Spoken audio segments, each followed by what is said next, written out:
Today we are diving deep into the mind of death metal architect Jack Owen, former Cannibal Corpse shredder, long-time 6 Feet Under riff master, joins us to talk about the new album, life on the road, and what it really takes to keep the brutality alive after decades on the scene.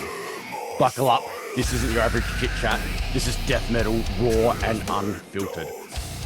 Jack, how are you, mate? Thank you so much. How are you? So good. It's a beautiful day in Illinois, and we're ready for spring, and ready for the album, and we're ready for the tour. The new album is absolutely amazing. Now, you and Chris kind of like split the lyric duties, like the writing duties with this stuff. Yeah. And you are an amazing lyricist in your own right. I know Chris has said, like past albums, you have written 90% of the lyrics. How do you find that being a guitarist writing lyrics? Are you thinking about that when you're writing riffs, or is it an art, like, is that this a secondary process for you? I kind of look at everything as an overall thing, like an overall Yeah. song concept, lyrical themes, going with the music, and then put it all together and make it like an album. Not like a concept album, but just how everything sounds great together. Well, I'm a vocalist myself, and so for me, it's like I get the music, and then I'm putting my vocals down to it, and then we adjust as needed. So it's always interesting when I speak to a guitarist that also is a lyricist, because the process is so much different to what I do. So Yeah. now, speaking of guitarist, I mean, the writing on this new album like is just relentless death metal, but then there's this real like a groovier side to it that's got that real classic 6 Feet Under sound. Was that an intentional sort of look back and bring that groove sort of side back, or was it just where you were at the time? Yeah. I wrote a whole album that was like Killing for Revenge, which was all death metal. But half of the songs didn't cut it. So we ditched those, and Chris was like, write a side of groovy stuff. And I was like, well, okay. I play along with Haunted and Warpath all the time. So I'm already in that mind frame. I've embraced the Alan West guitar sound and writing style. So it's not like a ripoff, but it's like an ode to Yeah. the classic stuff. I can't wait to hear people's opinion on it because it's not like obituary, and I guess it's my take on it. I mean, as a musician, I don't think we ever rip people off, but we definitely will unintentionally steal and take things from so many different artists and incorporate it into what we do, which is what I think being a musician's all about. I think we've always, as musicians, I've always kind of, you'll hear a riff that you love and you know that if you play it backwards, it's yours. So now, Yeah, you can hear inspiration of certain bands, but a long time ago I was like, well, I could take the riffs from an Autopsy song and then write them into a song, and it probably won't sound like Autopsy in the end. Because everybody's got their own playing style, playing sound, and everything. yeah, and like with gear these days, I'd love to know like your outlook on gear now. Are you moving into the digital age, or are you like an analog purist? Um, as far as playing, I do use a digital modeler, and I do like a solid state head. Mm, It's just less of a headache. yeah, So, so much less and as gear far as as well. recording, yeah, recording is just like at home. I am digital, and we do like Pro Tools. Yeah, I'm not sure what other guys use. More waveform based home recording yeah. gear. It's But interesting yeah, coming from. it would cost a lot. to go truly analog. Yeah. That's the funny thing, right? Yeah. Well, it's funny because coming from like those early death metal days when there wasn't digital, you're like searching out often like unique pedals and stuff that people just didn't use. And so having that stuff so Yeah, readily available digitally is awesome in some ways. But then you lose that some of that warmth as well. yeah. It's like you can find a Univibe pedal or a Rat Oh yeah, pedal, but it's a reissue. So is it really like the original? You'll exactly. never Yeah. know because you'll never find it. But then you dig into your modeler or plugins, and it's like it's probably closer than the remakes. And even like with some of those rat pedals, you could get 5 OG rats, and they're all going to sound different. Yeah, exactly. Um, That goes back to Jimi Hendrix. His guitar tech would come out, and Jimmy would say, "This wah pedal sounds like shit," and his guitar tech would go through like 3 or 4 different wahs, plug them all in, and then he would end up with the first one. And Jimmy was like, "Oh, this sounds amazing." it's funny how in this, especially in the studio, our ears will just die on us, and um, coming back to something like that, yeah, just Yeah. sounds fresh again. Now, you and Chris have been working together for a long time. Um, how's that relationship Mhm. evolved since those early days? Man, it's excellent. It was good back in Cannibal because it was from '88 until 2004, and then 2017 I joined up with them because they only had one guitar player. Kind of squeezed my way in there, and yeah, it was like we picked up where we dropped off. It's all good. We can talk to each other about anything from albums to music to movies. It's all good. No, that's awesome. What do you think's the biggest misconception that people think about Chris? Oh, that he's unapproachable. He's very approachable. He's very relatable. He has, same interests that most of us have. Now, you are legitimately like one of the founding fathers of death metal. Um, considering that long career, what keeps you inspired to keep writing new material? Yeah, no, it's odd. I do listen to classic albums, say Autopsy, Sadist, Morbid Angel, Yes, Obituary, stuff like that.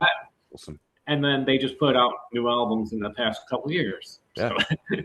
that's inspiration to keep going. And I play along with some Obituary stuff and some Unleashed songs. So, I mean, and then I always have a top 10 list every year. It's like every year, it's like, am I gonna not have a top 10 list? Oh, I will. Yeah. It's a guarantee. Yeah. Yeah. So there's old stuff, new stuff, keeps No, me I love going. that. Now, if you could teach one like a master class, could teach one sort of death metal guitar thing, uh, what would it be? Oh, like a recording by Like, somebody? anything like what, like if you've got say that young kid that is like, I just want to play death metal guitar, and you are one of my biggest inspirations. What are you teaching him? Probably Slayer Hell Awaits. Yes. Because it was That's the greatest answer funny ever. thing in my high school, our our football players were like metalheads. Like they weren't annoying like movie type assholes. So the quarterback had his locker next to mine, and he gave me a cassette of Hell Awaits. He's like, check this shit out. Awesome. That's awesome.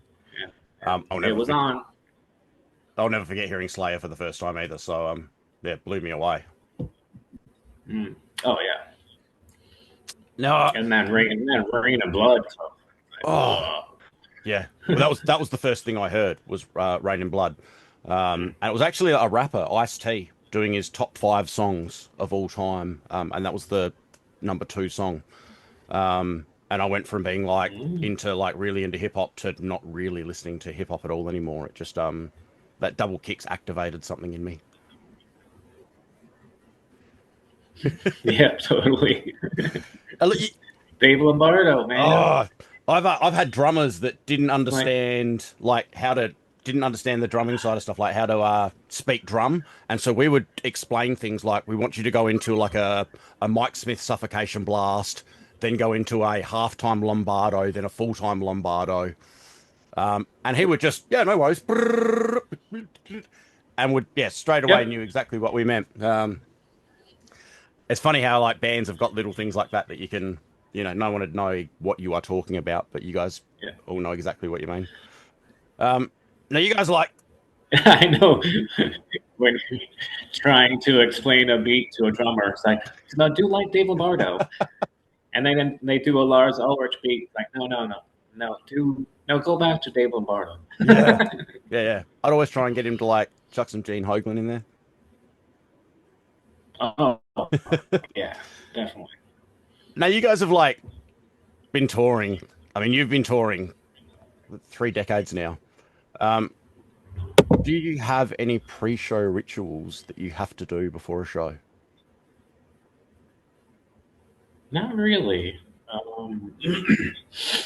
You got to dress properly because if it's hotter than hell on a Oh yeah. stage and you're wearing a thermal, you might actually Yeah, die. I'm in Australia, so we get some of those extremes here where like I've had days where we're playing outdoor festivals in 35, 40 degree weather, um, and you're dead before you walk on the stage. So yeah. In the sun. Oh, it's brutal. Yeah, brutal, brutal. For me, the pre-show ritual, it's a pre-show poo. I have to have a poo before I go on stage. Maybe a beer.